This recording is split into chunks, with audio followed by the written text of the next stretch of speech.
انشاءاللہ العزیز اس کے حکم سے۔ اگر ویڈیو اچھی لگے تو اس کو لائک ضرور کیجیے گا اور آگے بھی شیئر کر دیجیے گا تاکہ کسی دوسرے کو ہماری وجہ سے فائدہ پہنچے تو ہمارے لیے صدقہ جاریہ بن جائے۔ اور جو نئے ہیں اس چینل پر، اس چینل کو سبسکرائب کر لے، بیل آئیکن کو بھی دبا لے تاکہ میری اگلی آنے والی ویڈیو آپ تک پہنچ سکے۔ اگر کوئی مجھ سے کسی مسئلے کے بارے میں استخارہ کروانا چاہتے ہو، کسی کام کا حساب لگوانا چاہتے ہو، کسی کام کے لیے وظیفے کا پوچھنا چاہتے ہو، یا قرآن پاک آن لائن پڑھنا چاہتے ہو، محفل میلاد النبی کے لیے بلوانا چاہتے ہو، تو واٹس ایپ کا نمبر ویڈیو پر چل رہا ہے، آپ لوگ مجھ سے رابطہ کر سکتے ہیں۔ اگر میرے بھائی یا بزرگ مجھ سے رابطہ کرنا چاہتے ہو تو واٹس ایپ پر وائس میسج کر کے اپنا مسئلہ بتا سکتے ہیں۔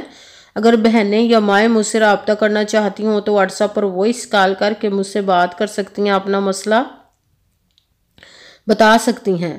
آپ نے وظیفہ کرنے سے پہلے کمنٹس میں اپنا نام، جہاں آپ رہتے ہو جگہ کا نام اور اللہ پاک کا ایک نام ضرور لکھنا ہے تاکہ میں بھی آپ لوگوں کے لیے دعا کر سکوں، اور پھر وظیفے کی بھی آپ لوگوں کو اجازت مل جائے گی۔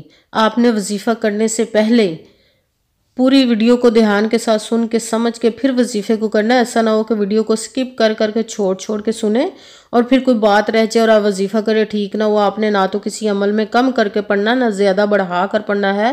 اگر کم یا زیادہ کر دیتے تو وہ ہمارا وظیفہ ٹھیک نہیں ہوتا، ہمیں کامیابی نہیں ملتی۔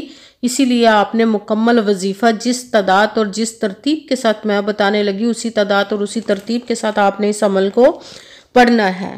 آپ اس عمل کو آج کے دن کسی بھی جگہ پر بیٹھ کر پڑھ سکتے، گھر میں، آفس، مدرسہ، یونیورسٹی، کالج، شاپ پہ، مگر جب پڑھنے لگے تو بالکل خاموشی، توجہ، سکون کے ساتھ پڑھنا۔ وظیفے کے درمیان نہ تو آپ نے کسی سے بات کرنی، نہ اٹھنا، نہ فون استعمال کرنا ہے۔ اگر ہم وظیفے کے درمیان کسی سے بات کر لیتے یا اٹھ جاتے تو وہ ہمارا وظیفہ ٹھیک نہیں ہوتا، ہمیں کامیابی نہیں ملتی۔ اس لیے آپ نے مکمل وظیفہ جس تعداد پڑھنے کے بعد کسی سے بات کرنی، اٹھنا یا کہ فون استعمال کرنا ہے۔ آپ اس عمل کو آج کے دن کسی بھی وقت پڑھ سکتے ہیں، کسی بھی نماز کے ساتھ پڑھ سکتے ہیں، نماز کے علاوہ بھی پڑھ سکتے ہیں۔ اگر نماز کے ساتھ پڑھ رہے تو نماز مکمل پڑھنے کے بعد، دعا مانگنے کے بعد آپ نے اس عمل کو پڑھنا ہے۔ اگر نماز کے علاوہ پڑھ رہے تو باوضو ہو کر ایسی جگہ پر بیٹھ کر پڑھنا جو بالکل خاموشی، توجہ، سکون کے ساتھ آپ اس عمل کو پڑھ سکیں۔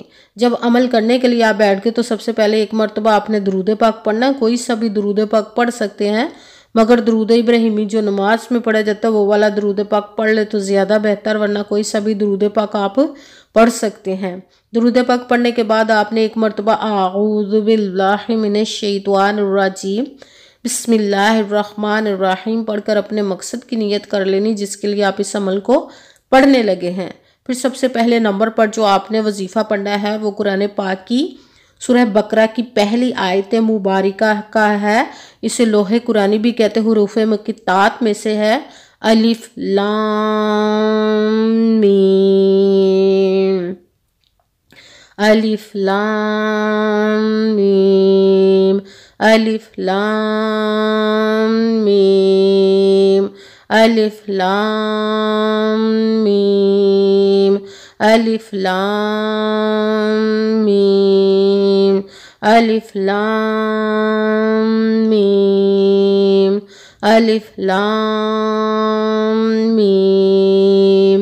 اس کو آپ نے 11 مرتبہ 11 ٹائم پڑھنا۔ پھر دوسرے نمبر پر جو وظیفہ پڑھنا ہے وہ ہے استغفر اللہ، استغفر اللہ، استغفر اللہ، استغفر اللہ، استغفر اللہ، استغفر اللہ، استغفر اللہ، استغفر اللہ۔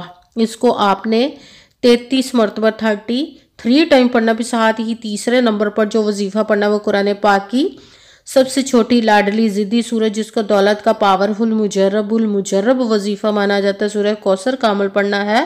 سورہ کوثر کو آپ نے بسم اللہ الرحمن الرحیم انا اعطیناک الکوثر فصلی لربک وانحر ان شانئک هو الابتر، بسم اللہ الرحمن الرحیم انا اعطیناک الکوثر فصلی لربک وانحر ان شانئک هو الابتر۔ سورہ کوثر کو آپ نے 11 مرتبہ 11 ٹائم پڑھنا ہے۔ سب سے پہلے ایک مرتبہ درود پاک پڑھا، پھر ایک مرتبہ اعوذ باللہ من الشیطان الرجیم بسم اللہ الرحمن الرحیم پڑھ کر اپنے مقصد کی نیت کر لینی جس کے لیے آپ اس عمل کو پڑھنے لگے ہیں۔ پھر پہلے نمبر پر جو آپ نے وظیفہ پڑھنا ہے وہ ہے الف لام میم، اس کو آپ نے 11 مرتبہ 11 ٹائم پڑھنا۔ پھر دوسرے نمبر پر جو وظیفہ پڑھنا ہے وہ ہے استغفر اللہ، اس کو آپ نے 33 مرتبہ 33 ٹائم پڑھنا۔ پھر ساتھ ہی تیسرے نمبر پر جو وظیفہ پڑھنا ہے وہ ہے سورہ کوثر کا بسم اللہ الرحمن الرحیم انا اعطیناک الکوثر فصلی لربک ونحر ان شانئک ھو الابتر۔ سورہ کوثر کو آپ نے 11 مرتبہ 11 ٹائم پڑھنا ہے۔ پھر وہی درود پاک پڑھنا ہے جو درود پاک آپ نے وظیفہ شروع کرنے سے پہلے پڑھا تھا۔ جب درود پاک پڑھ لیا، اب آپ کا وظیفہ مکمل ہو گیا، اب آپ نے دونوں ہاتھوں کو رب کائنات کی بارگاہ اقدس میں بلند کر لینا۔ سب سے پہلے اپنے گناہوں کی بخشش کی دعا مانگنی، پھر جس مقصد جس حاجت کے لیے آپ نے اس عمل کو کیا اس کی خوب دعا کیجیے گا۔ دعاؤں میں مجھے بھی یاد رکھیے گا، میرے لیے بھی دعا کیجیے گا۔ جزاک اللہ خیرہ۔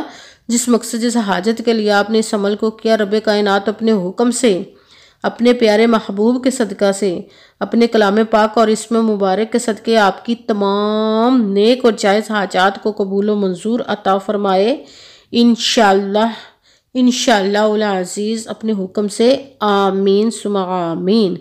السلام علیکم ورحمۃ اللہ وبرکاتہ۔